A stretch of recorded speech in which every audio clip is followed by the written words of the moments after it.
Hey, what's up? What's up? We are rocking out right now from the city of Champions, Philadelphia, Pennsylvania. We are rocking out right now. Happy New Year to our loyal listeners and fans.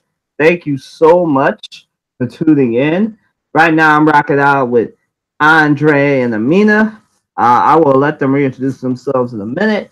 But for those of you that don't know, I'm Kylan Watson, your host, analyst, and a lot of other things on this podcast. Like I said, thank you for listening to this first show of the new year 2019. But some things stay the same. Go ahead and reintroduce yourself, Amina.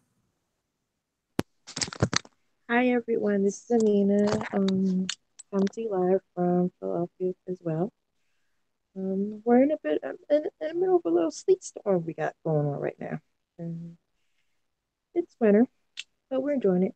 We got a lot of great questions to talk about for this episode. Eagles fans may want to tune in. Got some nice discussions coming up for that, and we should get started.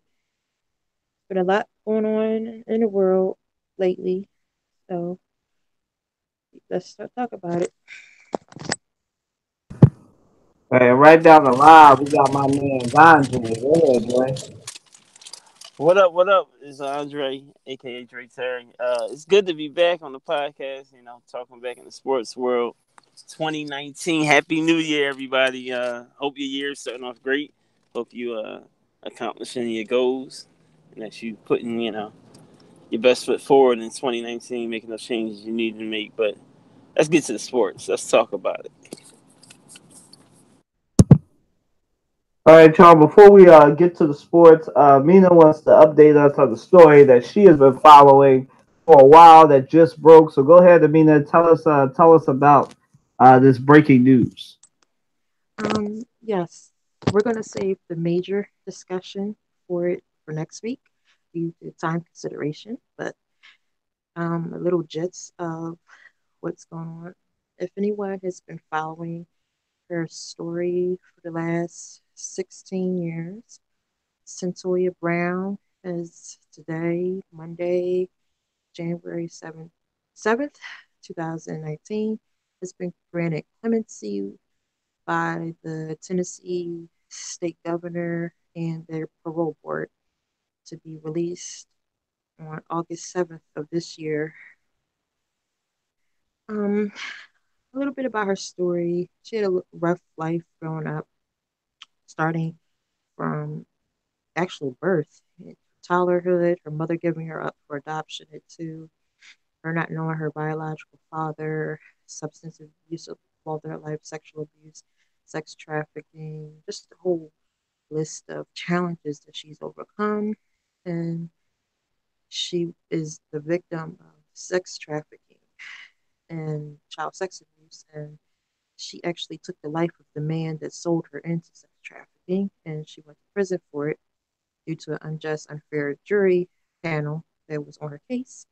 And 16 years later today, she's been granted clemency for it, and she's going to be starting her rehab of her life to build that back together. And I'm real happy for her. She's fought through battles in her life. She has her GED now. She will get her second degree in May. She already has an associate's. Now she's getting a bachelor's in May. She maintained a 4.0 GPA in her university studies while in her time in prison.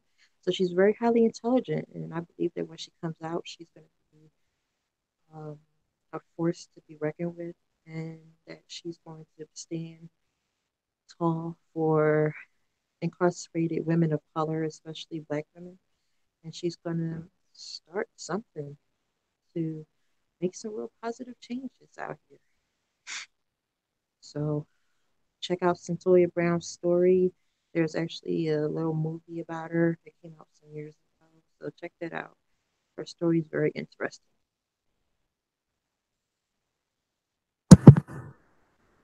All right, guys. Like I said, we'll get more into Santonia Brown's story next week. But right now we're gonna get to the sports, as Andre so eloquently put it. So, guys, our reaction. We start the story with the last game. Just a little information before we get into that game last night between the Eagles and the Bears was the most watched thing on TV since the Super Bowl, and I'm not talking about 2017, 2016 Super Bowl. I'm talking about that 2018 Super Bowl. 77.6 million people tuned in to watch the Eagles and the Bears battle last night. But as we all saw, the defending champs, the Philadelphia Eagles, came out on top. So, Andre, your reaction to that crazy game last night? Go ahead, my brother. Woo! Uh, Listen, I put it on Facebook and I'm gonna say it again. God is so good. Fly Eagles fly. Hashtag Fly Eagles fly. Man, I couldn't have believed it was gonna go like that. But you know what's funny? I was talking to somebody earlier the same day, and they was like, "I don't know if the Eagles gonna win." It was like, I don't care if we win by 1 point. And look at that, we won by 1 point. Now there was a lot of ways that we could have won this game, and stuff that shouldn't have happened, turnovers that should have never, amounted to a turnover. The pass in the end zone that Nick Foles threw, like it's like, dude, it's like 4-man coverage. Like, why are you throwing it over there? Like, don't even. No, that's not a good pass. And then the one where he threw to, I think it was Wendell Smallwood, he caught the pass and the defender took it away from him. They called that interception. I'm like, that's not an interception. That's more so like a fumble or something. I know it didn't hit the ground, but I don't know. It was just a lot of stuff that shouldn't have happened.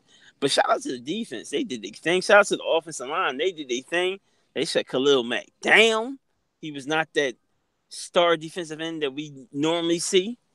He was he was something great that well our team was something great.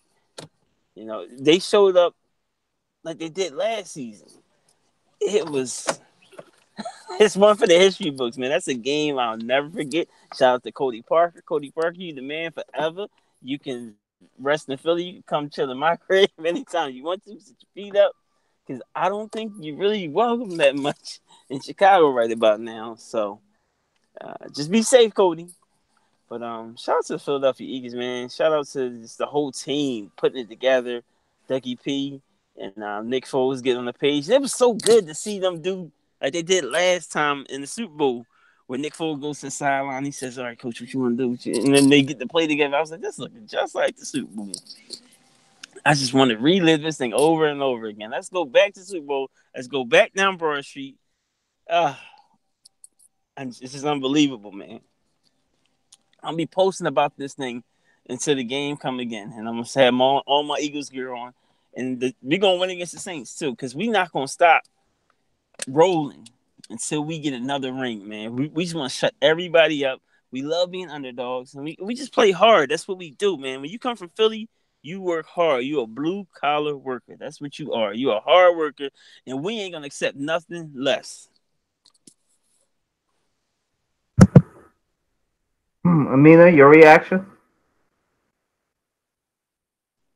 As I said last week on the episode, this was well, it well last week the game was coming, so it was not it was to be, but now that the game is past, it's a was.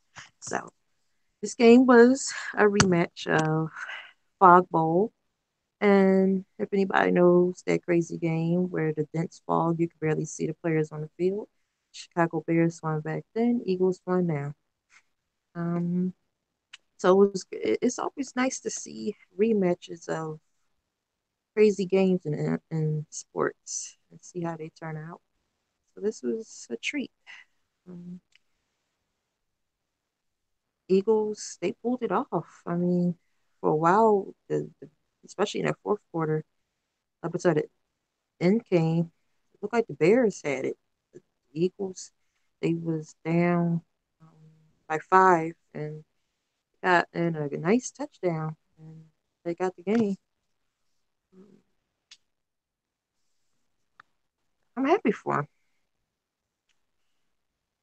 This season, as I said last week, is a completely different season than last season. I mean, last season they basically danced their entire way through the season and off season, the season and the postseason. I was fairly easy. They really didn't have any challenges except for the Carson Wentz going down from that Rams game.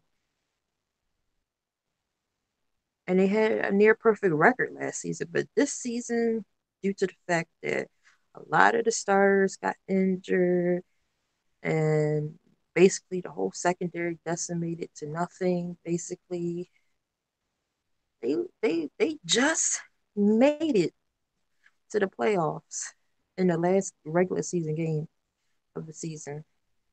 So this season, to me, they put up more of a fight to get here to the postseason than they did last year, and they made it. And that game just showed what these players are made of. They don't quit. To me, from what I see, they don't quit. They have a lot of surprises that they like to show off,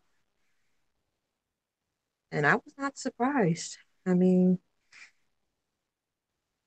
Chicago didn't see them coming, and they got what was coming. But their place kicker, um, shout out to him for giving the first blooper in sports for 2019. He's the laughing stock of the NFL right now. Just see how they're going in on him online. You know, the live videos, the posts, it's ridiculous. How do you, how are you blind as a bat and can't see? Oh, that game was crazy. Eagles, I'm happy for y'all. Y'all put the work in. Hashtag Bird Box Challenge. Yeah, it's just like the status I put on Facebook yesterday. Used to J.R. Smith for 2019 minus the scoreboard.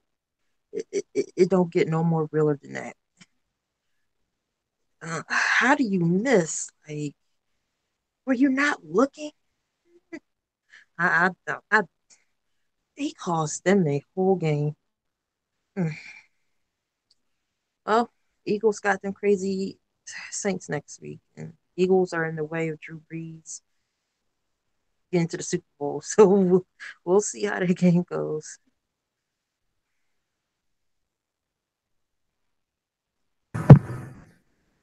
Well, look. Listen, if you want my real reaction, you should check Facebook and Instagram.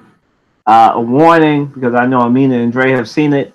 Don't have your earphones in when you watch that. Yeah. Make sure you hold that at least a couple feet away from your ears. I tend to get loud, especially when my Eagles or any team from Philadelphia is playing. Oh Lord, where to start? So I made a prediction, and if y'all follow me on Twitter at Colin W. Watson, I just had this feeling, sort of like what happened with the Patriots, that it would come down to our offensive line. And I was watching all the people. I was watching NBC. I was watching ESPN. Everybody was talking about how the Bears are just so much better defensively than us, and they were talking about how they had the better offense and everything. But nobody was really talking about the trenches. Like, they would casually mention it by saying, "Oh, the Bears had the best defense," as if the Eagles have never carved up the best defense. I don't think. Some of y'all may have been doing the Bird Box Challenge before there was a Bird Box Challenge last year. You didn't see how we, carved up the vaunted Minnesota Vikings defense last year. I mean, I don't know if y'all know, but the Eagles with Nick Foles and Doug Peterson, when they have some time, they tend to carve up number one defenses. They drop combined 50, 57, 58 points on vaunted defenses, and it took a little bit, but it came down to the battle of the trenches. And I said this on Twitter. I said this on my article about the story. It's called Dangerous Verge. Check it out on WatsonSportsTakes.com. It came down to the battle of the trenches. Whose offensive line would keep their quarterback clean? And it turned out, in an unlikely turn of events, that Jason Peters, who was very motivated because he was injured during last year's run, and he got his first playoff win, and he took the challenge of shutting down Khalil Mack, and he did that. Jason Peters, our 7-time Pro Bowl, who some people were calling too old for the game, too slow, too injury prone, shut down Khalil Mack. And between him and Lane Johnson, over the last 7 games, they've shut down Aaron Donald, J.J. Watt, Khalil Mack. You may know them as the 3 defensive end players y'all put over Fletcher Cox. Those 3. Y'all know them. The 3 so-called best defensive players on in the NFL. You know, the Eagles offensive line, Lane Johnson and Jason Peters, between the 2 of them, shut down all of them. You know, and like I said, it just came down to that. The Bears defense that's always used to dominating, sacking quarterbacks, they got 2 interceptions, right? They got 2 turnovers. They got Nick Foles acting a little scared early in the game. But what it came down to was our offensive line said, no more. Y'all gonna get y'all 1 sack and 7 hits, and that's it. And they shut them down, and that's what allowed Nick Foles to make those beautiful throws to Alshon Jeffrey and Nelson Aguilar. Make that first touchdown throw to our vaunted rookie tight end, part of our 2-headed monster, Dallas Goedert. Now Philly Goedert. You know, he don't get Dallas until the Cowboys are eliminated. He's Philly Goedert. You know, Philly Goedert comes up, makes the throw. Catches the ball, gets the touchdown, puts us up. Then the Bears, our defense, Avonte Maddox got burned. He did his best Jalen Mills impression, been on the double move a couple of times. They score again. But Nick Foles, Saint Nicky Six comes through, throws that beautiful ball to Golden Tate. We win. We didn't make it on 2, but Cody Parkey, he's the MVP. But to clarify, for those of you that didn't know this, it was blocked by a young person who we got from the Raiders. Thank you, Raiders. Trayvon Hester. I know a lot of you Bears fans that listen, you'll remember that last name, Hester. I don't know if he's related to Devin Hester, but I'm just going to say you don't see that last name Hester too often. Trayvon Hester gets his big hand up there, and he partially blocks it, and that's why it went left and it did all that. It still had a chance to go in, but it fell safely to the ground, and the Eagles continue. The legend of Nicky Six, Saint Nick, continues, and if I'm the Saints, all the trash I've been talking, how I can't get the Eagles out my mind. And the Eagles are upset. I'm telling you guys, the Eagles in rematches, man, they beat the Patriots in a rematch of the 2005-2006 Super Bowl. They beat the Bears in a rematch of the Fog Bowl. Y'all better get with the trend. That's 2. Y'all better get with the trend. The Eagles in rematches, man. They've won their last 2 rematches. Y'all better get with the trend. The Eagles and Saints, I know Vegas isn't believing. They said we're going to lose by 9.5. And if the Saints think they're just going to run over this team 48-7 when we didn't have time to adequately prepare and get our secondary up to par, our secondary is back. Obviously it's not as good because we're missing 4 starters, but they're back. They've gotten comfortable. Jim Schwartz finally found himself. You better look out, New Orleans. We're coming for you. I put it on my Instagram. We'll see y'all on Sunday. The Eagles are not about this life. They're defending champs. When they lost 48-7, I believe that was that wake-up call that they needed to remember that they are the defending champs. That championship pride came in because they haven't lost that badly to anybody in 10 years. The Eagles were not going down like that. And that championship pride, that Philly grit, showed up last night when it needed to. It's going to show up in NOLA next week. 4:40 on Sunday. We're coming. The Eagles are coming, and they are defending champs. They're trying to go back-to-back, which hasn't been done since the Patriots in 2005. But I just got a sneaky suspicion about this team, man. I'm feeling it again, man. It's something.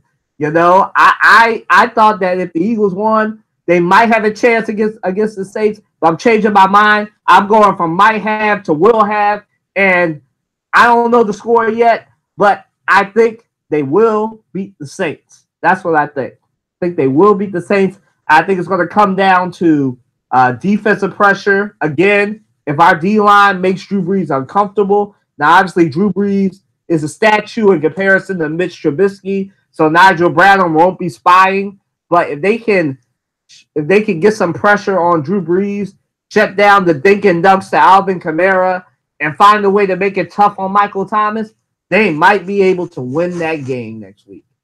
Now, I've told people this from Syracuse. I've been saying it. I've been saying this since this year started. Doubt the Eagles at your own peril.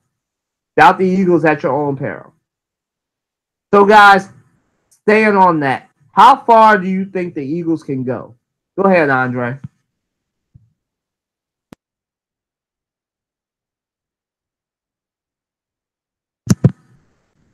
Are you there?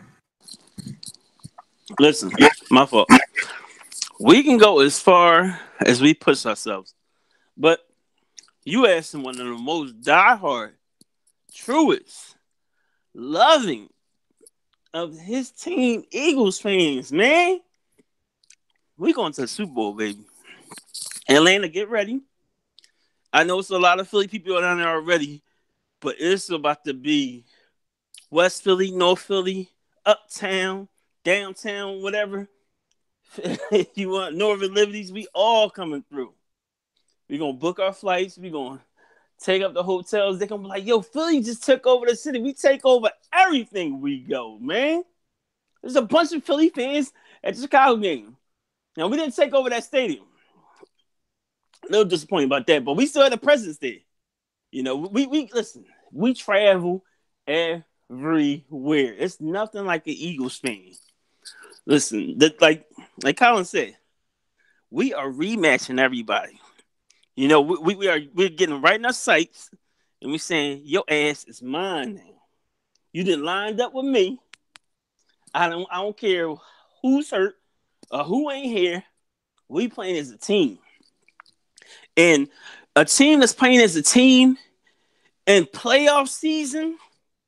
Oh, that's a dangerous team. You gotta watch out for them, man. Because other teams know that. They like, yo, these dudes is like, they swarming to the ball. You know, they right on the pressure. You know, did we give up some plays? Yeah, we give up some plays, man. That's bound to happen. We ain't got those star guys no more. But we aren't going to give up but so much. Because our coaches are on us. Jim Schwartz is on us. Dougie P's on us. We going to take this thing to the next level, man. And Nick Foles, like they said, he has ice in his veins because he's that 2-minute drill where you need to throw out them passes. Nick Foles on top of it. Ain't ready for that 2-minute drill. Ain't ready to throw 40 passes a game. Nick Foles like, let's go, baby. This is what I do. So I'm so excited. I just can't wait for the next game. You know, it's only, Monday? Oh, come on. I need the weekend to hurry up.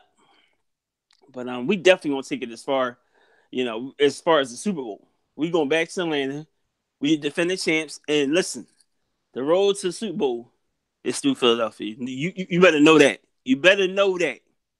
And like Colin said, we winning, cuz. Don't worry about it. We winning. I don't care how good they are. We still the defending champs. They still got to beat us. All right?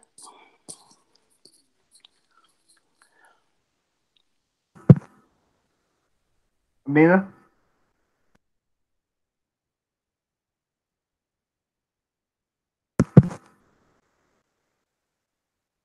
Mina, you there?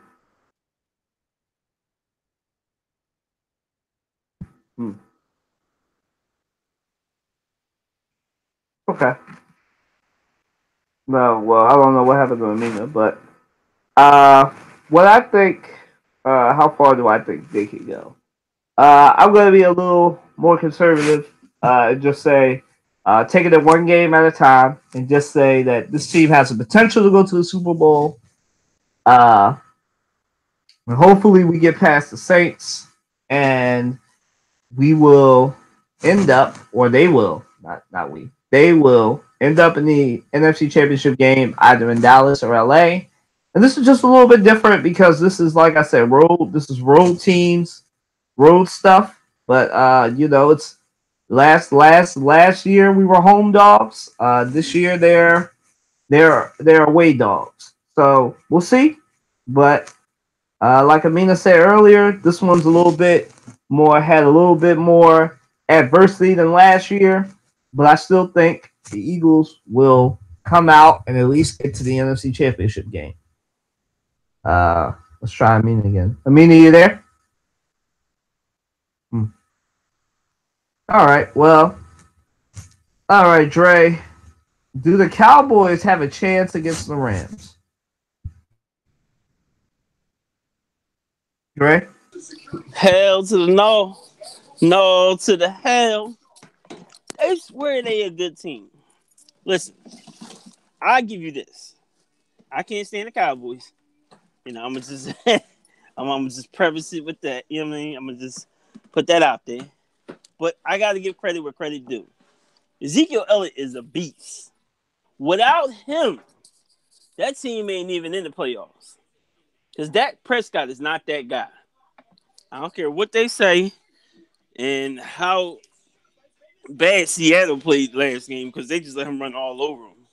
I don't know what they was doing. Like, once a quarterback runs on you, you put a spy on the guy. You don't keep letting him run around.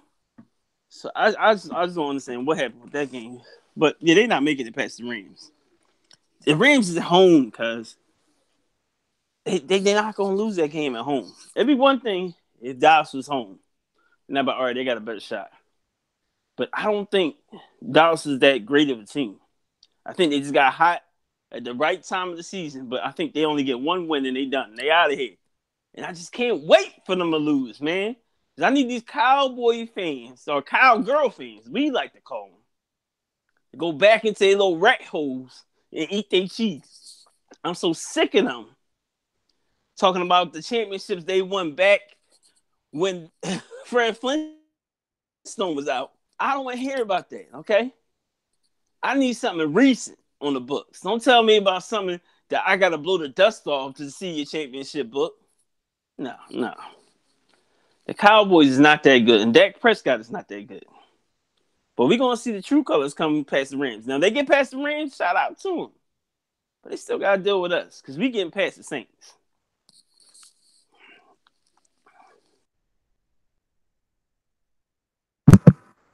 Yeah, so I think the Cowboys, I think that, weirdly, I think that they have a 35 to 40% chance against the Rams because it depends on what Rams team shows up. But I think with going on 2 weeks off to get healthy, I think the Rams will come to play. They will not want to lose to Dallas. I think that they will come to play. They'll get Todd Gurley back. They're getting back on offensive linemen as well.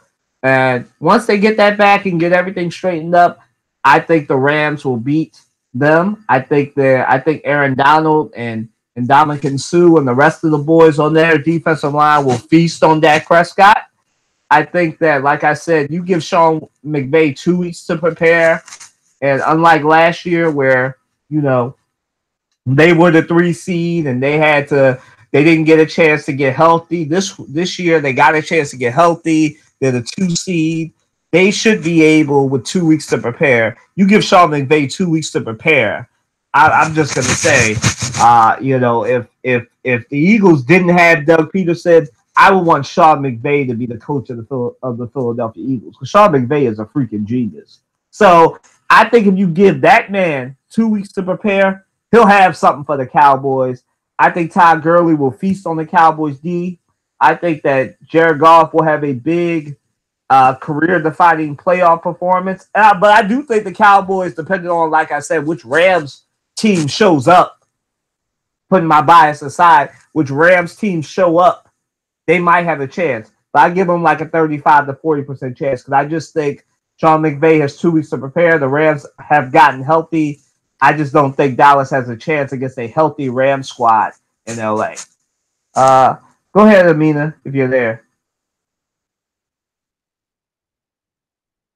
Mina, you there? That's not. So moving right along, switching gears to the AFC. Dre, can the Colts pull off the upset against the Chiefs?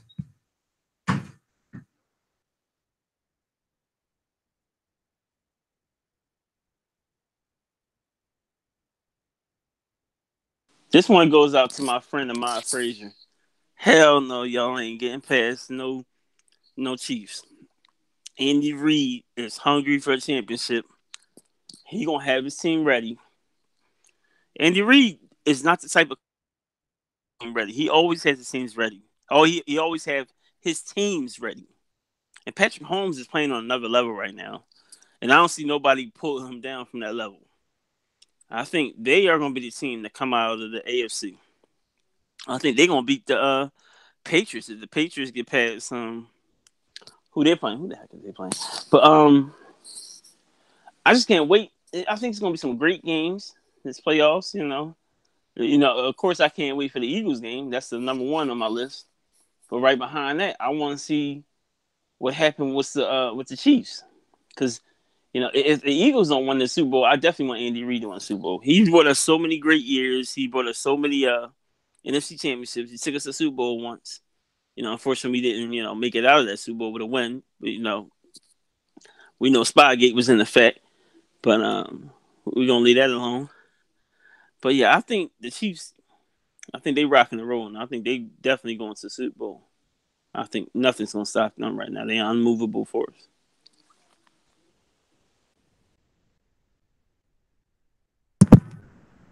So I think the Chiefs. I think the Chiefs will beat the Colts. I think it's going to be a great matchup. I think this might be.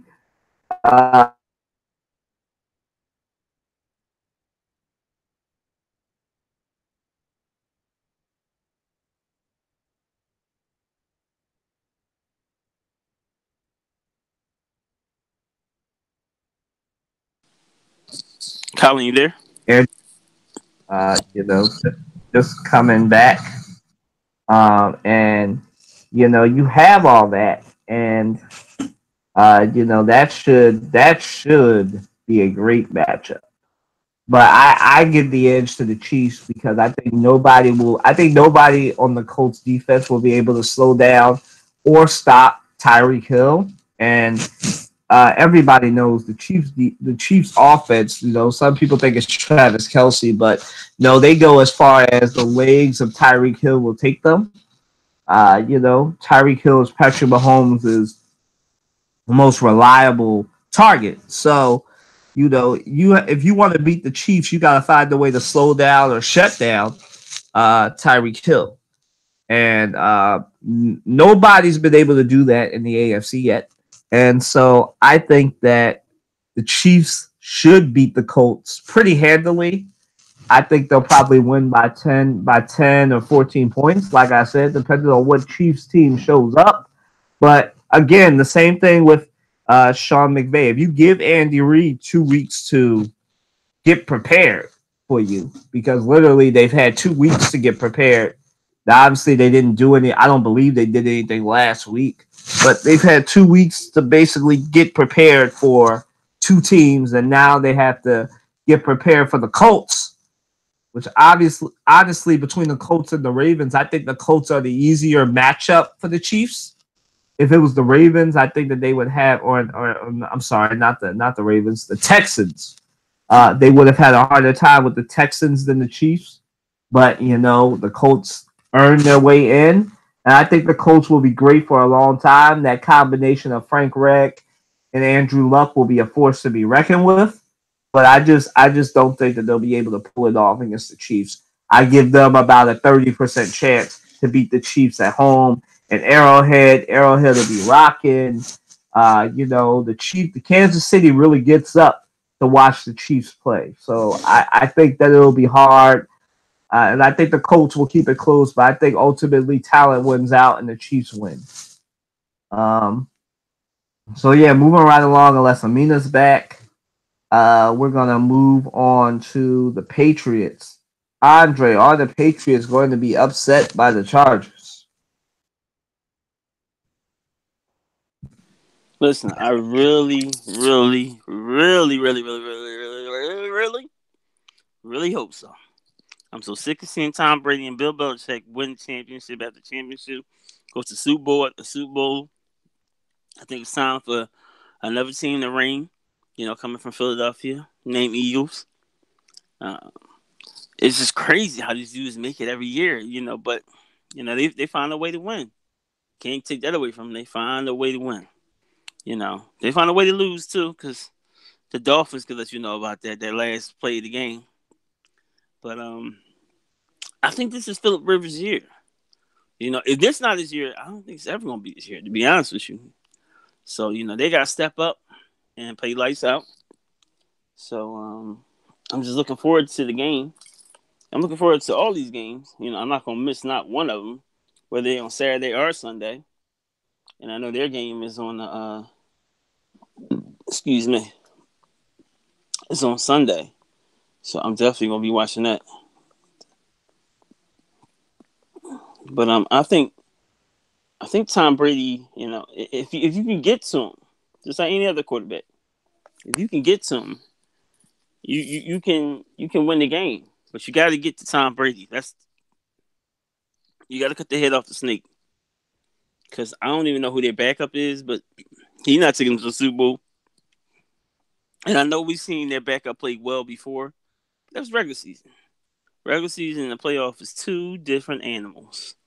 Just like we saw the jitters from Trubisky, his first pass he threw in the Eagles game. It hit the ground. So it's a different animal, man. That pressure's on. I gotta win this game. If we lose this game, we out.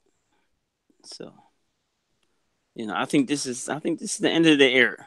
I think it's time for Brady to retire and go throw in his Uggs and sit back with his beautiful wife and and his kids. So I just can't wait for the game to come on. Like the commercial says, "Are you ready?" Is that Are you ready? Yeah, that's how I go, right, Colin? The one with the college kids, the NFL commercial. We ready for y'all, yeah. We ready for y'all. There you go. Thank you, Colin. You're welcome. Amina, are you back? Uh, Not, I'll talk. Yeah, I'm here. Okay. So we're on the are the Patriots going to be upset by the Chargers question? Mm, I don't think so. Um, People say that Tom Brady is done. I don't think so. Um, this season he did what he usually does every season and breaks records. Um, Him clinching a playoff berth this season officially made him have more playoff runs than Joe Montana and Peyton Manning. Tom Brady right now is in his 10th straight playoff run. He's been 10 years in a row now, 16th overall. And he just keeps smashing records. He'll be 42 in August, but he's playing like he, a man that's younger than his current age. And all has to do also with his diet. I mean, he has a clean diet, doesn't really do the meat and the dairy thing. So he's playing different than other players. But he gets out there and shuts down the naysayers. I mean, he has some really great games this season, especially the divisional games. That were awesome this season. So I think Tom Brady's going to do what he usually does, and he's going to show some surprises for this game with the Chargers. People keep sleeping on him, but that man, every season, he keeps breaking records. He's not done. He may have had a little bit of an off season this year, but uh, he still got it in him. I don't think he needs to quit. I think he needs to keep going and just to give all that he can and to prove naysayers wrong. Patriots, in my whole heart, are going to win this game against the Chargers.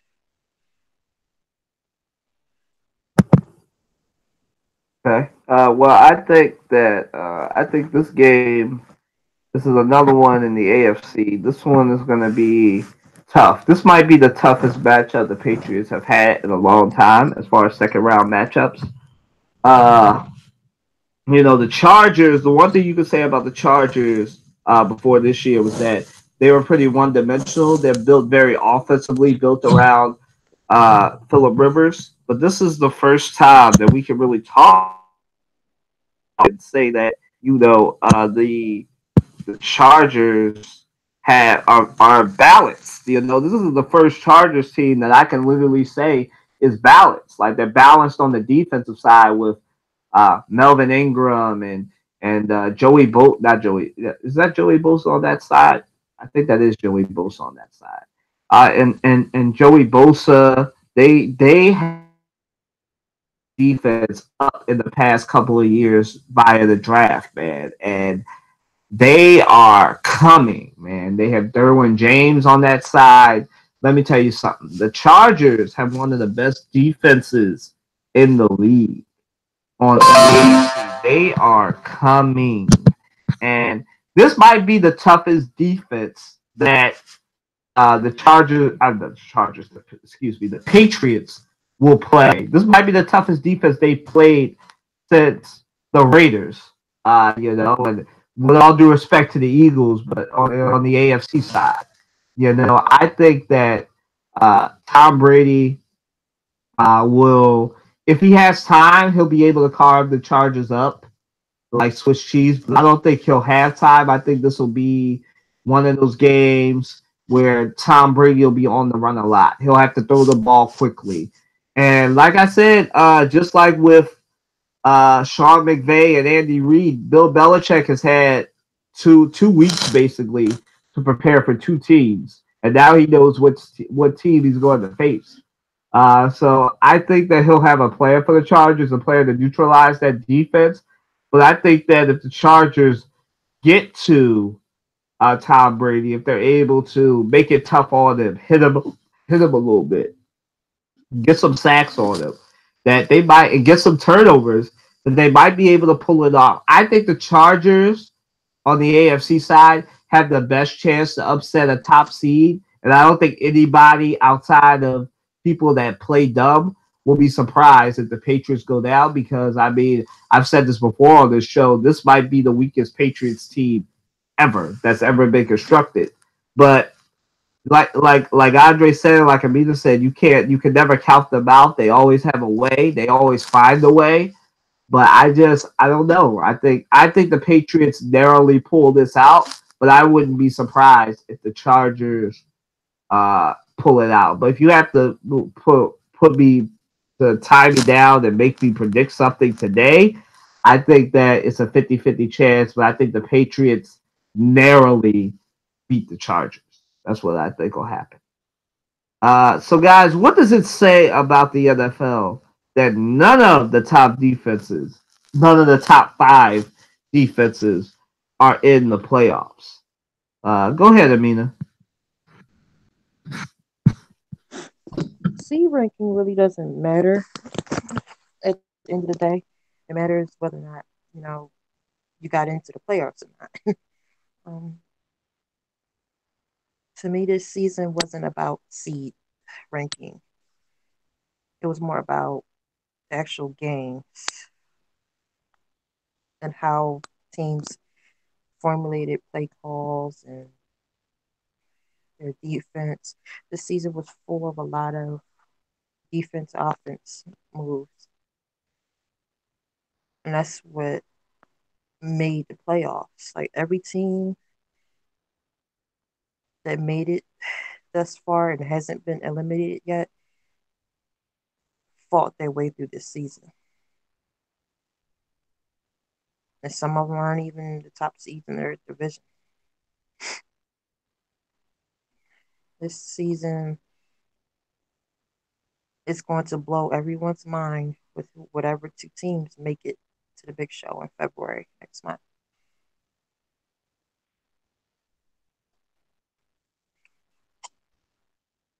It's usually about the top seeds, but but this season it was different. It was a showcase of individual and team talent on the field, not seed ranking. And they allowed things to be exposed on teams, their weaknesses and strengths before the world. That's what I gotta say about that. This season was just based off of skill set on the field, not so much stats as far as seed rankings.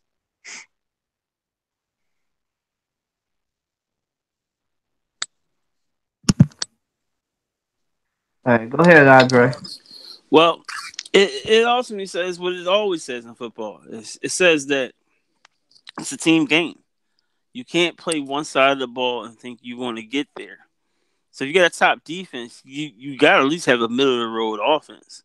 You can't have a bottom offense and a top defense. It's not going to work out. It's got to balance out somewhere. You don't need to have a top defense and top offense, but it helps. Will it catapult you to the Super Bowl? Absolutely. But everybody has to play on one accord. You can't keep putting your defense on the field and not putting up points. You can't win that way. So I've never seen a team win without a star quarterback. You got to have a quarterback that can rally his guys, that can get them the ball in spots they need to, that can make a play happen when, there's nothing there, whether it's, moving outside the pocket or stepping up in the pocket, running for the first down, just being smart, throwing the ball away, not holding on to the ball too long. He's got to be really smart. And that's why quarterbacks get paid so well, because it's so much they have to know. They got to know the whole playbook. They got to know how to audible. They got to know how to read the defense. They got to understand, who they're playing against. Some safeties watch the eyes. Most safeties watch the eyes. If you get locked in on one guy like Carson Wentz does sometimes with Zach Ertz, they see that. They see you fouling him. So they say, we're going to shut him down, and then we're going to shut you down. Because that's your main guy. But, shout out to Nick Foles because he don't get locked in on one main guy. He passes the ball around. He goes through his reads. And he doesn't, just keep going back to the same guy. He said, no, I'm going to give it to him, give it to him, give it to him, give it to him. We're going to work this out as a team thing. So that's why the top defenses aren't in the playoffs because their offense wasn't good enough. It's just that simple.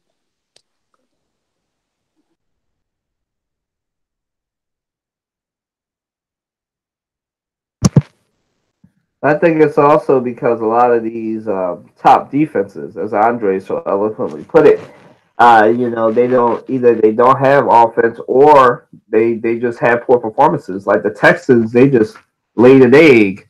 Amina called that. I'll give her credit. She called that when the rest of us were saying the Texans were going to beat the Colts. She called that the Texans would lay an egg, and they laid an egg.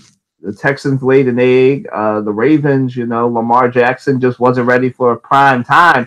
A lot of it was that, it was the matchups, like Amina said and like Andre said, the matchups favored the teams with the more experienced quarterbacks. I mean, if you look around the league, outside of Patrick Mahomes, it's outside of Patrick Mahomes and Dak Prescott, to his credit, you really have Nick Foles. Nick Foles is still in his 20s too, but the experience has been winning out. It's the teams that have either an above average to okay defense, and the teams that have an experienced quarterback that was winning out. It was experience that won the day. It was Phillip Rivers engineering drives. It was Andrew Luck, putting it together. It was Nick Foles putting it together against these teams that are really one-dimensional. Like the Bears were a great team, but they're very one-dimensional. I mean, when you talk about the Bears, not a lot of people talked about their offense. They talked about their defense.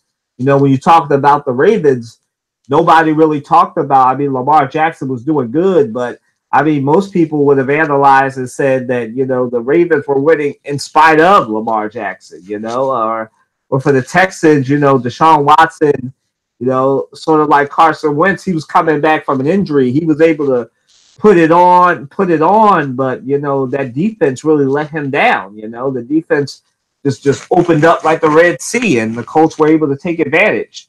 It was a divisional matchup, and with divisional matchups, you're never really sure who's going to win. But what you have is experienced teams, a defending Super Bowl champ, a defending runner-up in the Patriots. You have teams that are either up and coming or have experienced QBs or experienced coaches, or teams that have been there before. You don't really have a team that hasn't been there before yet in these playoffs right now. So we'll see what wins out. But what it says about the playoffs, at least, is that ultimately it's not talent that wins out; it's experience in the NFL. We talk about that it's a team sport, but let's be honest. A lot of these teams, besides the Colts, really had a lot of luck go on them. Like, the Eagles, all due respect, had to have a partially blocked field goal go their way, and even still, it still had a chance to go in. Now, obviously, it fell safely to the ground, but they still had a chance to lose that game.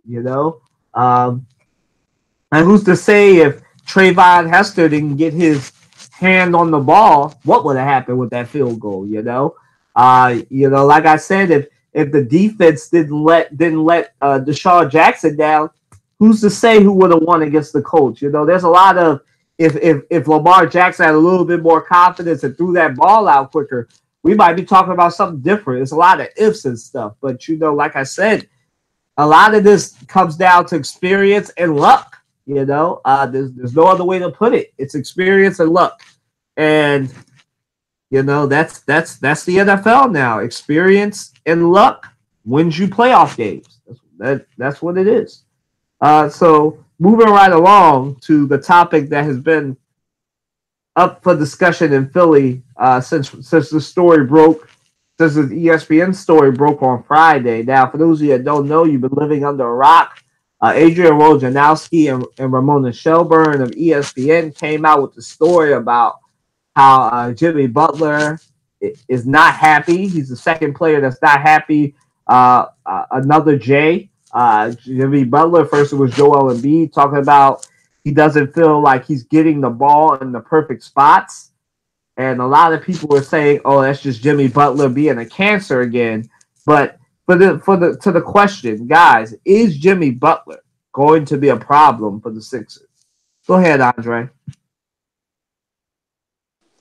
No, he's not. He's not going to be a problem. He is the type of player where he's demanding greatness from his team, and that's how you got to look at it. You got to look at it like his work ethic. If you see the interview he did with KG on TNT, it pretty summed up who he is. He talked about how hard he worked to get to where he is, and like once he got to the NBA, he knew he was going to have to work his butt off to be a star player, and he's done that. And, shout out to him because nobody was screaming Jimmy Butler when he first got into the league, and then he took off in Chicago, and then next thing you know, it didn't work out in Chicago. It blew that team up, and they sent the Timberwolves, and he was demanding greatness from them, but it just wasn't working because I think it was just one the right fit. Sometimes it's just not a right fit. You could put star players on a team, and it doesn't mean it's going to work well. We've seen it with Dwight Howard going to the Lakers. We've seen Karl Malone and Gary Payton try to go steal one with the Lakers. That didn't work. We've seen we've seen so many great players play on teams, and it just doesn't work out for whatever reason. Sometimes players just don't gel together well. So they they need to be moved because it's just like they talked about. You just can't yell at all the time. You gotta understand your teammates. See, this is what not playing on the floor and spending time with your teammates comes into play. And, sitting down, having dinner, just building a relationship. You being around their family, they being around your family. You can tell players who who just got a good bond and just got a good friendship. You know, they play better together. You know, like that's why do you think LeBron James goes out his way to get gifts for his teammates, to hang out with his teammates? You know, he's inviting guys over for Christmas. Like it's not many guys doing it. And some players might say you ain't gotta do all that. Well, okay. You know, I don't see you with that many championships as LeBron. I don't see you with as much success. I don't see your team catapulting to the playoffs. Like every team he's been with is went to the playoffs. No matter how bad the team was before he got there. You know, and don't get me wrong, he's, you know, a once in a lifetime player, but he works at his craft, and he also works with his teammates. So what the Sixers need to do is to understand that, you know, he's a big part of the offense. We got to work him in because we can't afford to lose him. You know, because Ben Simmons can't shoot. We can't rely upon him to shoot, and we don't want Joel Embiid taking all these outside jumpers. We need him in the paint. We need him getting rebounds. You know, if he can, listen, if he comes out and hits a couple threes, you know, that's a bonus. That's the icing on the cake. That's not the cake. The cake is Jimmy Butler, Ben Simmons, excuse me, JJ Redick, you know, those guys. And then the guys coming off the bench, you know, playing their role, Wilson Chandler and um and other guys, you know, I can't think of their names right now, but they just gotta work. And I really think this is the real issue. It's the coach. You need to fire Brett Brown. He's not the coach that's going to get you there. He doesn't stay on his players hard enough. Everybody says he's a player's coach. I don't need a player's coach. I need a coach that knows he's a coach. You know, just like I need a parent that knows they're a parent. I don't need you trying to be their friend. No. You know, if they like you, that's a bonus. You're not here to be like, you're here to get the job done. So I don't need a player's coach. You know, if the coach can't pull his guys together and get them all on one accord, what is he there for? You know, because you're going to have some strong personalities like Jimmy Butler. He's not a cancer. He is not a cancer. We need him to go to the next level. We need him to beat Boston. We need him to beat Toronto. And we definitely need him to beat the teams on the West, the Lakers, the Golden State Warriors. Those teams, we're not going to get past them. So, yeah, keep Jimmy Butler and just figure it out. Sit them guys down. Make sure they spend enough time with each other and they can understand each other in their spots. Like, because Jimmy Butler he's the closer. I don't care what anybody says. He's the closer to our team.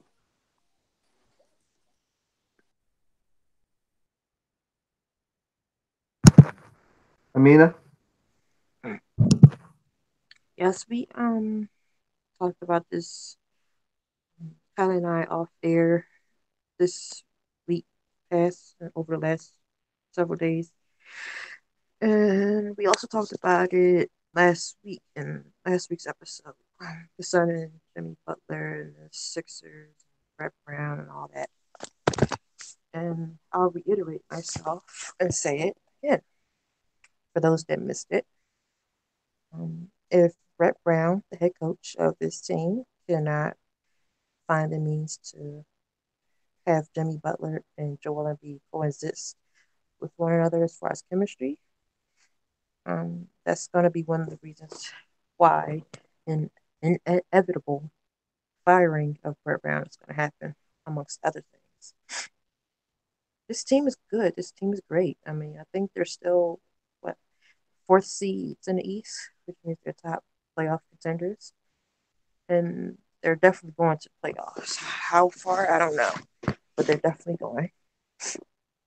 They're not struggling like they were in recent season pass where they were trying to learn how to close out games. They're past that. They're now trying to learn how to coexist and find the ability to get good shooters to this team because Ben Simmons isn't any to me anymore. I don't think he's ever going to learn how to shoot. Sixers, they gotta get a good shooter on this roster. But the Jimmy Butler situation, so like I always say, you can't trade every player to any team. Not all players work on all teams. And this, if it doesn't get better, this may be one of those cases where it's true for Jimmy Butler. And he usually does cause, you know, conversation and a little bit drama on the teams he goes to. I mean, look at how he left the Timberwolves a few months ago. So he's got to chill, he's got to calm all that down and just focus on the game. But for right now, I don't see it as a permanent troublemaker out of him. But this team has changed since he came to town. And Joel Embiid, he can say that, oh, I didn't mean it like that. It's not really Jimmy Butler. But I can read between the lines. It's him. He knows it. But because of PR situations, you don't want to get fined or whatever, he's going to deny it. But Jimmy Butler is his problem. He has an issue with him, and it's obvious. So they need to come to some type of consensus and learn how to play together well, learn how to have well chemistry, and work on shooting because that's one of their major downfalls this season. They're not up on things with shooting ability. But the Sixers, they'll be fine. Like I said, they're top contenders, top four, they're fourth in the East. So they've came a long way from where they were several seasons ago, where they weren't even playoff contenders, let alone in the conversation for it. So if they can get the Jimmy Butler factor in check, if Brett Brown can turn this whole thing around for the positive, everything's gonna be going good. But as Kylan and I have said off air, that if things continue to go like they are, that this summer and next summer, most definitely, Brett Brown will be getting out of town um, due to a firing, and the Sixers will actually find themselves a championship contender head coach to replace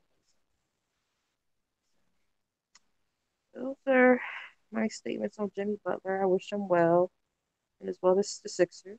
And that's that.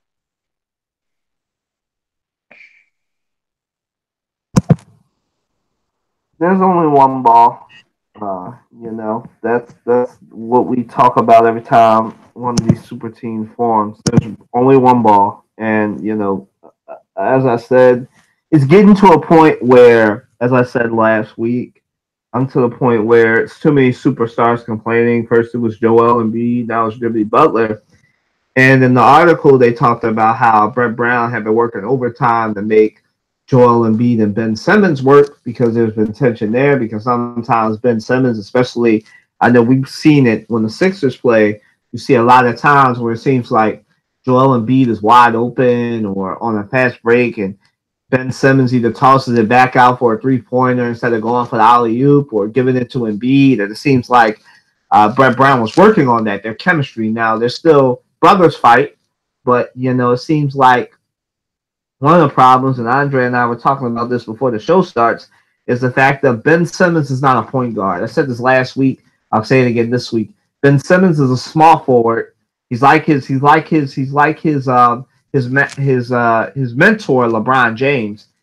He is a small forward who can pass the ball. He's not a point guard.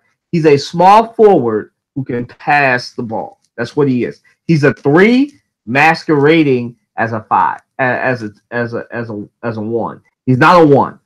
He's not a 1.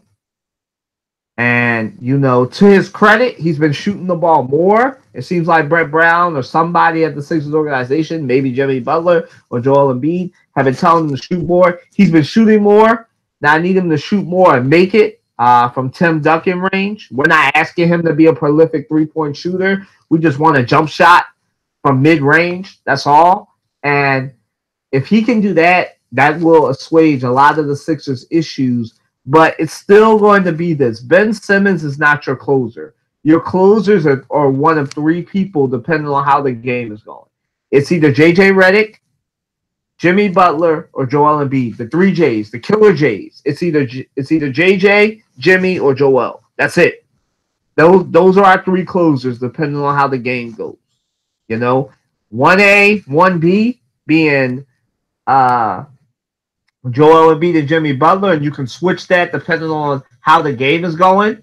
And then there's 2, which is JJ Redick. And if Ben Simmons has a hot hand, which is very rare, especially when it gets to the later part of the games and the later part of the year, then it might be Ben Simmons. But he's got to get a jump shot first. You know, basically what this all comes down to is coaching. The Sixers did what they had to do. They went and got the dominant personality, the third star. And I will say this, you know, I don't think this report is going to change the Sixers' minds. I think they will re-sign Jimmy Butler. He'll be re-signed to a lucrative deal. The Sixers have money. I don't necessarily know. The only way I see Jimmy Butler being replaced is if Kawhi Leonard doesn't want to be in Toronto anymore and wants to come to his 1B team, which was the Sixers. If that doesn't happen, we're going to get Jimmy Butler. You know, I would love for it to be Kawhi Leonard, but it's probably going to be Jimmy Butler. You know, and so that's coaching. The Sixers are not in the hunt anymore. The Sixers are not the horrible team that they used to be where they were tanking for picks. Now they're in the hunt. And we got to get a coach that's a hunter, you know. Brett Brown may not be the hunter. I said this last week. I'll say it again this week. I'll put it in hunting terms. There are teachers and different people that are there to get you somewhere, but they're not the mentor, the teacher, the person that's going to take you to the top and get your full potential. Brett Brown was a rebuild kind of coach. He's not a building to a championship type of coach. He might not be that. That was Mark Jackson. That's a lot of coaches. That was Mark Jackson. There was a lot of coaches that were rebuild and building up coaches, but they're not championship coaches. And that's what the Sixers need. Now, Brett Brown it's January. Brett Brown has 6 months to prove that he is the championship in the hunt coach. Because, I mean, the Sixers had no business losing that Christmas Day game against the Celtics. And there's been plenty of games like that where they shouldn't have lost. The Nets, the Cavaliers. They've had plenty of games that they should not have lost. And it comes down to coaching. Now, we've been on they've been on a roll since Jimmy Butler came. I said this last week, the second best net positive lineup in the league besides not named the Warriors. The Sixers, for all intents and purposes, that trade for Jimmy Butler is working out for this team. They're peaking at the right time. And it's just a matter of, is Brett Brown that coach? Or do we need to look somewhere else? Brett Brown may not be that coach. You know, it might have to be somebody else. Maybe it's Mark Jackson. Maybe it's Alvin Gentry. We might need a new coach. And I'm not one of those people. Dre and Amina will tell you this. I'm not one of those people. I'm not a part of the fire Brett Brown coach. The fire Brett Brown trade. I just got there after hearing Joel Embiid complain. Joel Embiid does not complain. What he does on social media and what he does in the media is he trash talks. He's never been that diva personality. Now here he is complaining. You know, here's Jimmy Butler complaining. Jimmy Butler doesn't take his stuff to the media either. Like, they're both complaining. So it's got to be Brett Brown. It comes down to coaching. And Brett Brown, you have 6 months to save your job. You have 6 months to put Jimmy Butler in situations that he needs to be in. You have 6 months to put Joel Embiid in situations that he needs to be in. In the paint, in the mid-range from Tim Duncan range for Joel Embiid. I don't really like ISO plays, but if Jimmy Butler is comfortable with ISO plays, then maybe sometimes when Joel Embiid and Ben Simmons are on the bench, maybe you need to run some isolation plays for Jimmy Butler just to keep him happy. I'm not saying you need to run it all the time because I know you have built the Sixers like the San Antonio Spurs East. But maybe you need to run some isolation plays. The Spurs did it for Kawhi Leonard. Maybe you need to run some isolation plays just to keep this man happy. Because let me tell you something, Brett Brown. You probably don't listen to a medium-sized podcast like this, but Let me tell you something. If it comes down to it between Joel Embiid and Jimmy Butler and you, they're going to choose Joel Embiid and Jimmy Butler. It's not going to be you. It doesn't matter that they just re-signed you. You know the NBA work is one of those places where you can fire a coach and take the loss and keep paying them their salary. Just ask Larry Brown, uh, uh, uh, the other Brown, the other Brown that coached the Cavaliers. It's no problem to fire you when you may not deserve to be fired, and the NBA team take the loss and still keep paying you for the rest of your contract. It's not that's not a problem at all. You know? So like I said, you have 6 months. 6 months to get it together to take the Sixers farther than the second round of the playoff. It is Eastern Conference championship or bust. You have to go beyond. The Sixers are in the hunt now. You have to go beyond. You have to take this team beyond. All right, so moving right along, we'll save that question for the end. Is LeBron now? LeBron James came out with an interview at his show on HBO. You know, he talked about how he thought he was the GOAT and he has surpassed Michael Jordan because he beat that unbeatable Warriors team in 2015. So 2016, my bad, 2016. I know Amina remembers that shot from Kyrie Irving very well. So we'll start with Amina. Amina, is LeBron your GOAT? Go ahead. You know that's a damn lie. My I goat just, is the man who got this. My man is the goat who got the statue in Chicago. Michael Jordan. Let's go. But anyway, um, yeah, I made a post on Facebook about this a few days ago where I just put it all out there. Goats don't get swept. He got swept twice. Goats don't have a 70% losing championship record. He does. Goats don't beg for help everywhere they go and trade away their good help and get dumpster fire rosters and still complain. That's not a goat. Goats don't toot their horns. Goats are humble. Um, Goats don't get banners of themselves removed from a building after abandoning a city for the second time. That's not a goat. Goats just don't boo and cry. I mean, LeBron James, he's okay. I'm not a fan of his. Never was, never will be. Uh, you had my man's Draymond Green, the force and power of our team's defense, suspended. Um, it was not a legitimate win. The ring was stolen. It was robbed, stolen, and we got you back for the next 2 years after that. We gave you back-to-back losses. You're not the GOAT. Never was, never will be.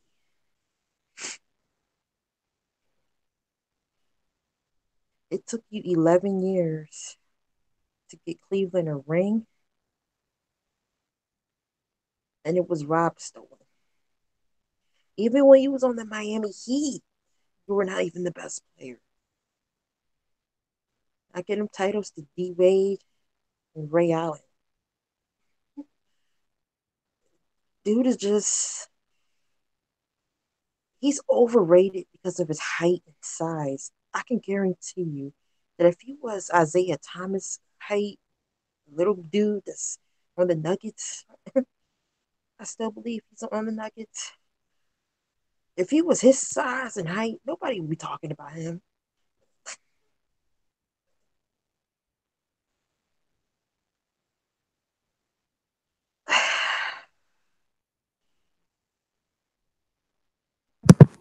The goats of other sports don't even call themselves that because they're humble. I seen an old Michael Jordan interview that he had back in the 90s where he said he won't even call himself the GOAT, even though he is.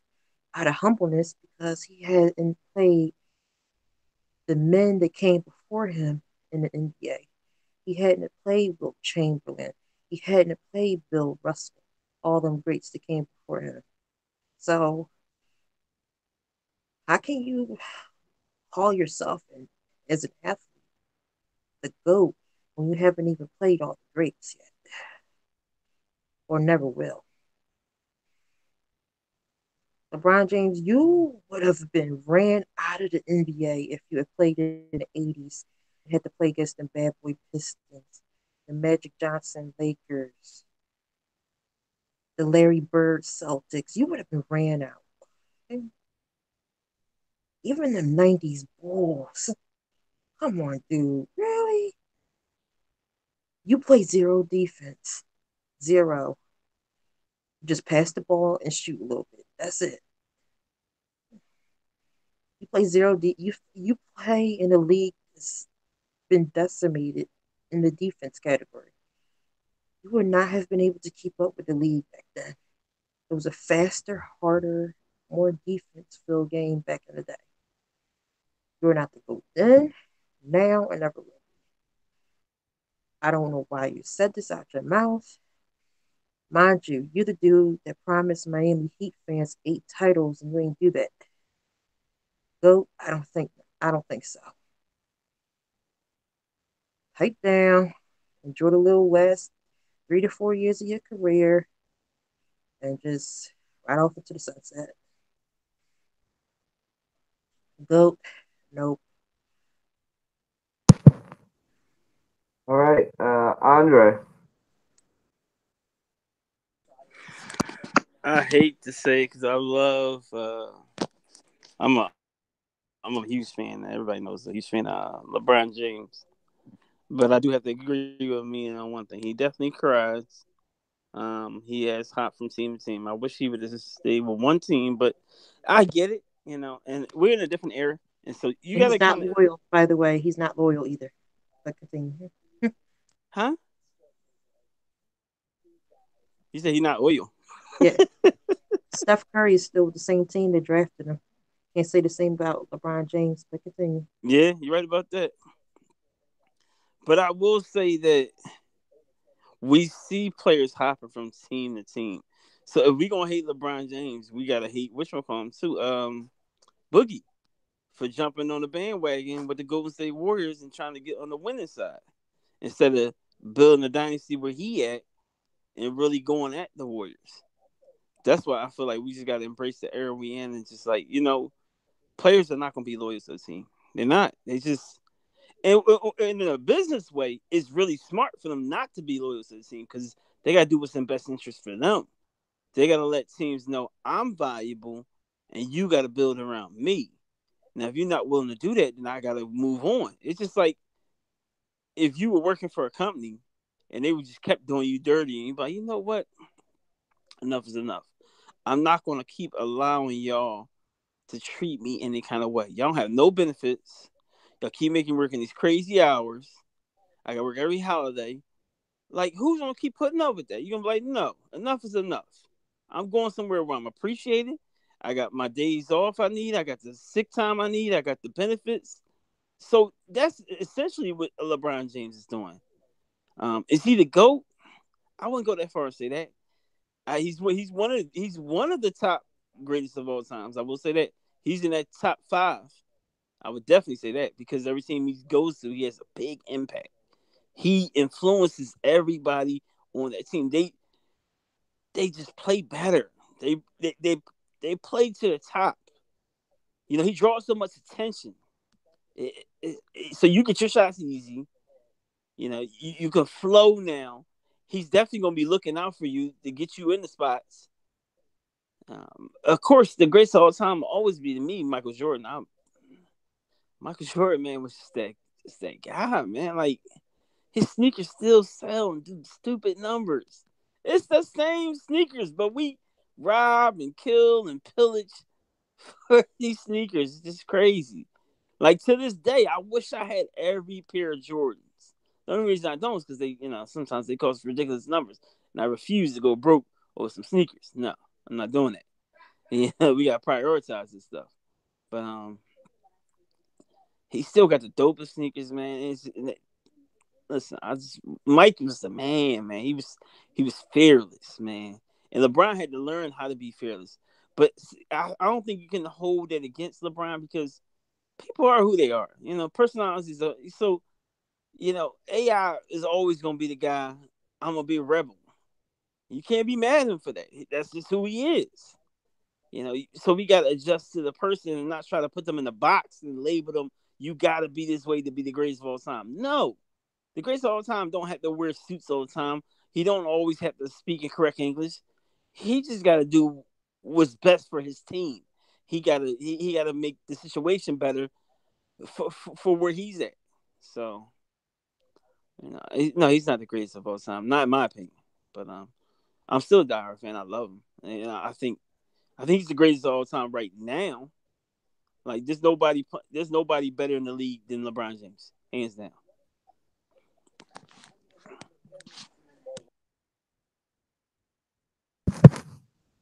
I think that LeBron. We have caught LeBron doing his best. For lack of a better term, doing his best 45. Doing his best. Trying to make an alternate reality here. And LeBron, he's become very outspoken since he got to LA because he is at the end of his career. So he is, speaking out a lot more than he used to. He used to give this appearance of being humble. Only will speak when the situation called for it, like during the Trayvon Martin things and during Colin Kaepernick situation, he was a vocal supporter. Now, the one thing that he does have on Michael Jordan, and I love Michael Jordan, but the one thing we all have to agree on is this. Michael Jordan would do his activism in silence, and because he's from the South and they believe in humbleness and moving in silence. And that's what Michael Jordan was taught. That's how Michael Jordan was raised. Whereas LeBron James is very much outspoken. He definitely has Mike in activism. I'll say that. LeBron James is not afraid to speak when he calls for it, and he was one of the first athletes to really show that your brand is bigger than these teams. Michael Jordan grew up at a time where your brand was the team. Michael Jordan retired. That's why we didn't get as many good years of Mike as we could have, because I've said this on this podcast before. Michael Jordan retired because he was in a contract dispute with Jerry Reinsdorf, and so that's why he ended up retiring twice and going to play baseball, because Jerry Reinsdorf refused to give him his money. But LeBron James has said, I'm not going to be loyal to these teams. I've seen what these owners have done to Michael Jordan. I've seen what they've done to Magic Johnson. I've seen what they've done to Kareem Abdul-Jabbar. How they've screwed them back in the day. And this is a new era. And so I have to give LeBron James credit. He is the greatest of all time when it comes to realizing that my brand is bigger than these teams. He's the reason why Kevin Durant can move to the Golden State and take that heat, because of LeBron James. We like to talk about loyalty, and I've talked about this a lot. We glorify loyalty, but a lot of the players we like that we say are loyal don't have championships. Allen Iverson was one of the most loyalist guys ever, but he didn't have a championship. Why? Because the team wasn't loyal to him. The team didn't give him adequate help. I've said this before on this podcast, and some people may think it's blasphemous, but I think Allen Iverson, when he first had the chance, shouldn't have re-signed an extension. He should have left Philly when he had the chance. He should have gone somewhere and tried to win a championship. That is the travesty that he only had one finals appearance in 20 years. I say the same thing about Russell Westbrook. Don't be loyal. Don't be stupidly loyal to these teams. It'll be a shame if Russell Westbrook only has one MVP trophy and only one finals appearance, because then he'll just be the Allen Iverson of his time. He'll be up there with Allen Iverson, with John Stockton, with Karl Malone, MVPs of the league or MVPs of All-Star games, that never won rings because they were too stupidly loyal to these teams. I say this all the time. Don't be stupidly loyal, or you'll end up like Allen Iverson, like Karl Malone, like Gary Payton, like Sean Kemp. You'll end up like a lot of these legends that don't have rings. You don't want to be one of these legends that do not have rings in the NBA, because the NBA, for all the talk, is a rings league. A lot of times we don't care about numbers, we care about rings. That's why for a lot of people, LeBron James is not the GOAT. Amina just articulated that. He's not he is the GOAT on some things, but in the most important things when it comes to basketball, he's not the GOAT. He's not going to be the GOAT in rings. He might be the GOAT in stats, but nobody will consider him the GOAT because a lot of people's GOATs are Michael Jordan, they're Kareem Abdul-Jabbar. You beat some people, it's Larry Bird and Magic Johnson. What I will say is what I say all the time when this stuff comes up. LeBron James is the Magic Johnson of his time. He is beyond position. He's just like Magic. Magic was beyond position. Magic played at center. Magic was a point guard that played center. He played forward. He did what the team needed him to do. LeBron James, that's who he is. He's not Michael Jordan. He's Magic Johnson. That's who he's going to end up being. Magic Johnson is not a bad player to be compared to. Magic Johnson is up there with Michael Jordan. He was another one. Realize my brand is beyond basketball. I can be a team owner. I can be the face of a city. I can be a face of dang near a nation. That's Magic Johnson. And that's going to be LeBron James. That's what he's headed toward. Magic Johnson didn't always have the sexiest numbers, but he's still a top 5 player. That's what LeBron James is. LeBron James is a top 5 player. He is the best of the late 90s to early 2000s basketball. That's what he is. This is his era. He is the GOAT of this era of basketball, but he's not the overall basketball GOAT. That's Michael Jordan. All right, so moving right along. Who do you guys expect to win the national title game tonight? I'll start. I think I'm gonna go against the grain here and probably be wrong, but I think Clemson will pull it off. I think Clemson's defensive line will dominate Alabama's offensive line. I believe they'll get pressure on Tua Tagovailoa, and I believe that Clemson will win the rematch, and Clemson will be the first champions of 2019. Clemson will win tonight. Go ahead, Andre. I can't even lie. I only follow college that well, so I'm going to pass on this question. And go ahead, Amina. Amina? Yeah, I just got a little bit to say about it. I'm gonna go with Clemson as well. Well, agree with it. I'm going to agree with Tyler. Um, they're a great season. They've had a great season this season. Sorry about that. They're a great team this season thus far, and they've put up awesome numbers. And I don't think people are expecting them to do great things to pull it off, but I think they may. They've been a hot topic amongst college um, football for the season. So I think they can do it. And I hear their defense is awesome as well. So, and defense always brings great games. So, we'll see what goes on. But I got faith in them.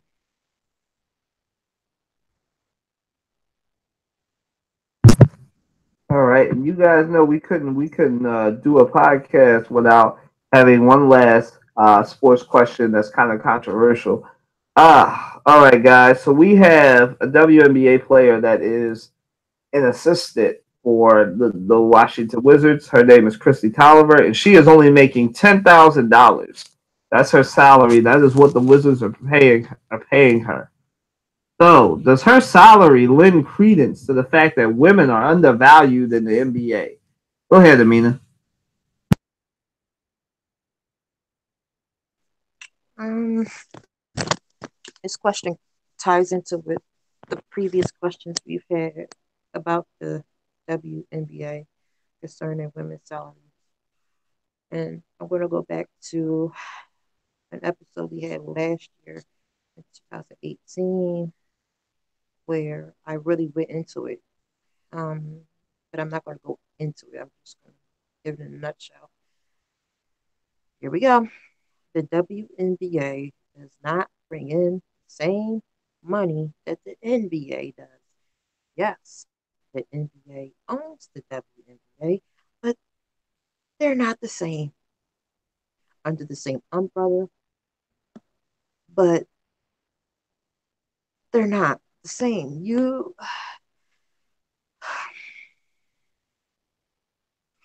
WNBA games aren't even half full most of the time as far as people understand. They have to go beg people to buy tickets. Sports leagues, especially the professional ones, are based off of revenue. I said it time and time again. Stop asking for NBA player money that the men get if you're not bringing in the bodies to the arenas, if you're not selling out the arenas like the men do. Y'all are not good with endorsements either. Y'all have a few of them in the Adidas and Nike here and there, but other than that, what endorsements are you all? You all have a short 4 month season. You all are half the time that the men play, but you want the same amount of money as them. Not happening. Until you start doing the work that the men do in the league, then maybe we can have some type of consideration of talk of you all getting more money. But no, mm-mm. It's not happening. It's like trying to X. It's like a flag football player Xing for an NFL contract. It's not happening. The main thing is the revenue. The WNBA does not bring in nearly as much money as the NBA does. The NBA does. Who gets excited to go to a WNBA game?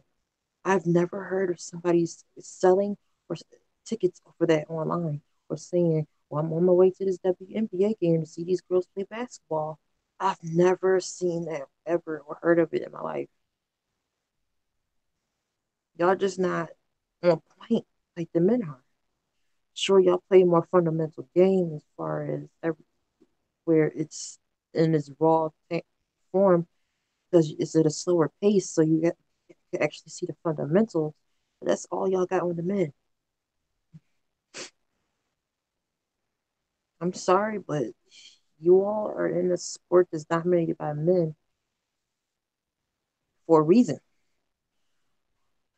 Most people are not going to see women go play basketball. They're not doing that. You all don't bring the revenue in. Start bringing in the revenue, and maybe we can talk. But until then, you get what you get. You got to give a little to get a little. That's what I got to say about that.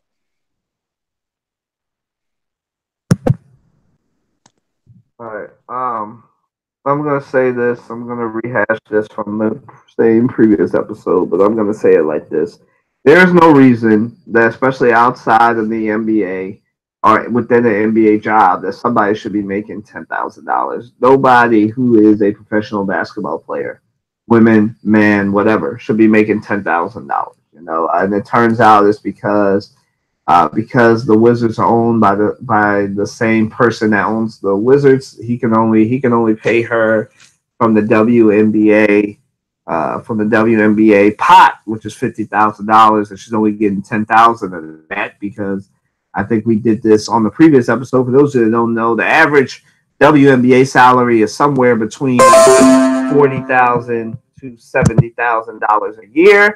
And while some of us make that a regular job, that's not enough money for a professional athlete for what they pay for their bodies. Now, let's just be honest here. We only know this based on what LeBron James, because he's the only basketball player that's put a number on it. He says he spends about $1 million or so dollars. And that's probably a low estimate of what he spends on his body. He spends $1 million for his body to be in the best shape of their life.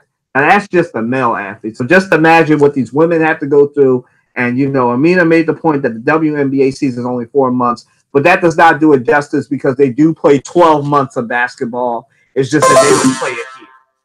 They do 4 months. I've said this before on this podcast. They do play 12 months of basketball. People that make that argument that the WNBA season is only 4 months, they also play overseas when they're not over here. I've said this before. There is a market where if women really want to put pen to paper and do what the soccer team did, this is what they should do. I've said this before on this podcast. I'll say it again. Sell your talents to the highest bidder. When Olympic time comes, don't play for the USA women's basketball team.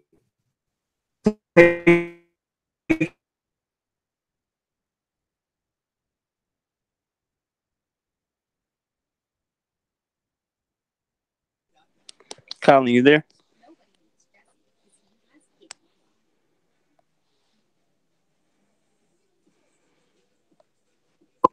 Bird, people like Maya Moore go play somewhere else and say, you know what, I'm not playing for the WNBA.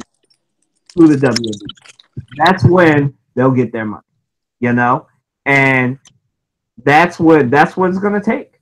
I think that it's ridiculous that this woman is working for an NBA team and is only getting $10,000. Whether it turns out to be some funky thing in the contract, whatever, that is a shame. That is completely a shame for this woman who can barely make ends meet with her WNBA salary, so they have to go overseas. It's a shame that in America, where we value athletes, where a lot of people feel like there's an over evaluation of athletes. Here we have a league that's not getting paid, and I'll say this again. I'm not articulating the fact that these athletes, these women, these female athletes should make as much money as Steph Curry and as LeBron James, but they can make $90,000 to $100,000. It is a shame that the low level is a medium, a bachelor degree entry level job, $40,000 to $70,000 a year. That is ridiculous, because I'm pretty sure they spend more than that on their bodies. If LeBron James spends $1 million on his body, I have to say that Maya Moore, Candace Parker have to spend at least that on their bodies to play basketball for 12 months. Because they play 4 months over here, they're going to play 8 months over in Russia, over in Australia, over in other places. So let's stop. They probably spend just as much money, if not more, on their bodies. So I feel they should make $100,000 at least. Tap them out at $1 million. If you gotta do this thing where people like Maya Moore, people like Sue Bird, they can make that $1 million threshold, but it's ridiculous that it's $40,000 to $70,000, and that this woman who's doing a side gig, which is assistant coaching for the Wizards, is not making coach level salary because she's a coach. That's what she is. She's the assistant coach. So it's ridiculous. I think that they should make $100,000 at medium a year to play in the WNBA. Go ahead, Andre. Well, it's funny. I'm in between. I'm like Amina. You're not pulling in the revenue, so first of all, the money got to add up. We can't pay you astronomical figures if you're not bringing in astronomical figures. Like it's not gonna. We gonna be out of business. Just trying to give you a decent salary. So what you're gonna have to realize is the market you're in, it's not gonna pay you well until we get viewership up, we get more butts in the seats. We get people interested in women's basketball. If they never get interested, then we're gonna, we just gonna have to have that conversation, and you're gonna just have to deal with what it is. And but I agree with Colin as well. Nobody in this country should make $10,000. That's just ridiculous, because the cost of living is way above that. I don't know where you're gonna live with $10,000. You One thing for sure, you're never moving out of your parents' house, and you're gonna need their money to help pay the bills. So it should be somewhere reasonable. I said the least you should make is like 25,000, maybe the max, maybe 50, 75,000, something like that. But they definitely have to raise the money for the WNBA player because, as Colin alluded to, is you sacrifice too much time, too much energy.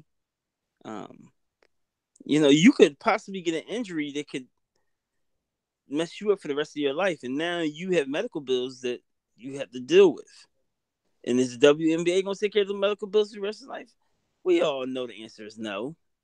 I'm sure they would like to tell you, well, we have this policy, we have this in place. Don't lie to me.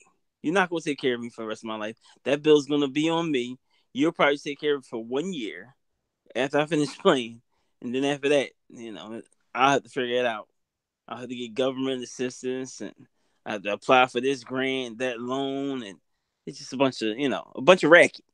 So, I will say this: I've always been interested in the WNBA. I always wanted to go to a game, but I will say at the same time, I've never went out my way. I'm going to the WNBA game. I'm taking off work today, but I would clearly do that for like a Sixers game, especially if like it was like good seats and the ticket was cheap. Oh man, yeah, I ain't gonna be able to make it in today. Coming down with something. But yeah, I really hope it does grow. We in the Me Too era. You would think the WNBA could jump on that bandwagon and say, you know what, we're not getting fair and equal pay, and we need more support. But the funniest part about the Me Too era is women are usually the hardest critics on other women. So it's like if the women don't support you, how do you think the men are going to support you? So you at least got to get somebody who looks just like you, who's experiencing things just like you and going through those trials and tribulations to get me on the bandwagon. If they don't understand your struggle, I damn sure ain't going to understand your struggle. So, I really hope it does better for women. I would even like to see a woman play football. Because some are, determined to. I, I I don't think it's safe for them, but we live in a world today where you can proclaim to be a man trapped in his woman's body or a woman trapped in a man's body, to be bisexual, trisexual, whatever, asexual. So we gotta move with the times. We gotta allow people to Andre, there are experience. actually women. There are actually girls actually in high schools now that play football. They got co-ed and girls football at a lot of high schools now. Yeah, but I was talking some more so on the NFL level. Some girl at some high school, she's actually a quarterback. I forgot what state, but she's the quarterback on our school football team. Oh, shout out to her. I'm gonna have to Google her. I'm telling you, it's gonna be a woman playing on one of these 32 teams in the NFL soon. I can't wait. But ain't that scary though? You see how big these dudes is? But it's gonna be a woman. She gonna be on the NFL, and she ain't gonna be no cheerleader. She gonna be suited and booted, running up and down the field. Watch. And what's funny? I'm sure. Do you think the first woman that plays on the NFL field is gonna be a woman of color, or you think it's gonna be a white woman? I think it's gonna be a woman of color. I think it's either gonna be a woman of color or somebody of mixed heritage. Mm, absolutely, absolutely. But it's coming. Like seriously, women have been breaking the gender barriers in sports for a while now, and I think it's coming. Like I said, it's girls in high school playing football, not on a cheerleading squad, Mm-hmm.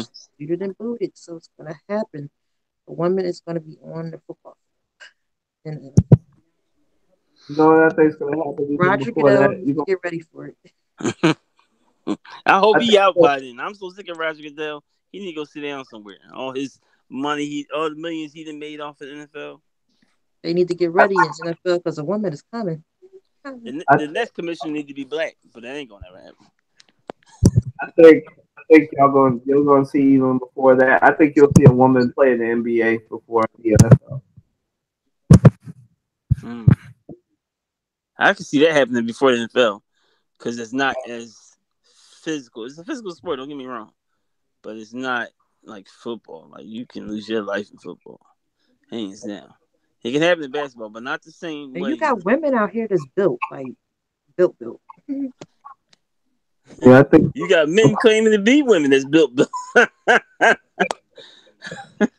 think you'll see. I think the first barrier will be you'll have a woman that's going to be able to play in the NBA and skip the WNBA. I think that'll make them pay them fairly too. When women start saying, "Bunk that, I'm skipping the WNBA," they may have to start in the G League and work their way up, but I think it'll be a woman playing in the NBA before you see a woman step foot on the NFL on an NFL field. But moving right along. All right, that does it. That is the end of our first show of the new year, 2019, coming in with a bang. Like we said, Happy New Year. I want to thank Andre and Amina for coming through. Trey had a haircut. Had a haircut appointment, so he couldn't be here. Next week will definitely be a big week. We'll have our first champion of 2019, either Alabama or Clemson. So we'll talk about that. We'll have the NFC and the AFC championship game set. So we'll talk about that, and we're gonna have a debut next week as well. So we'll be some big things on the horizon. Like I said, we're back for a little bit. So we will definitely keep it interesting for most of January. So, like I said, thank you all for listening. Thank you all for the support. Have a great first full week of the new year. Deuces.